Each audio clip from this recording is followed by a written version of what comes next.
ता फाइनली अमरपाली दुबे के एक और नया मूवी के फर्स्ट लुक पोस्टर आ गइल बा। आप लोग इन स्क्रीन पर देख सकतानी अमरपाली दुबे के फिल्म के नाम बा घूंघट वाली सुपरस्टार। ता आज के ये वीडियो में देवे वाला हई ये फिल्म के बारे में पूरी जानकारी। ता वीडियो के पूरा देखब जा तभी पूरा बात समझ में आई। अगर आपन चैनल भोजपुरी नेशनल न्यूज के सब्सक्राइब ना कैनी हा तो कर ली, काहे सी के ये चैनल पर भोजपुरी फिल्म के सभी अपडेट सबसे पहले मिलत बा। ता अब बात करतानी अमरपाली दुबे के न्यू मूवी के फर्स्ट लुक पोस्टर के बारे में।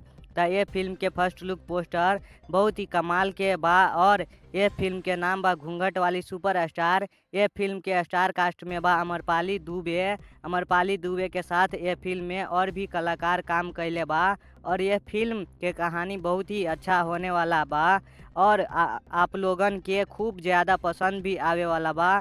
ता अब बात करतानी ये फिल्म के ट्रेलर के बारे में। ता ये फिल्म के ट्रेलर बहुत जल्द आवे वाला बा बी4यू भोजपुरी के यूट्यूब चैनल पर। ता आज के ये वीडियो में इतना ही, मिलना तवानी नेक्स्ट वीडियो में, तब तक के लिए बाय बाय।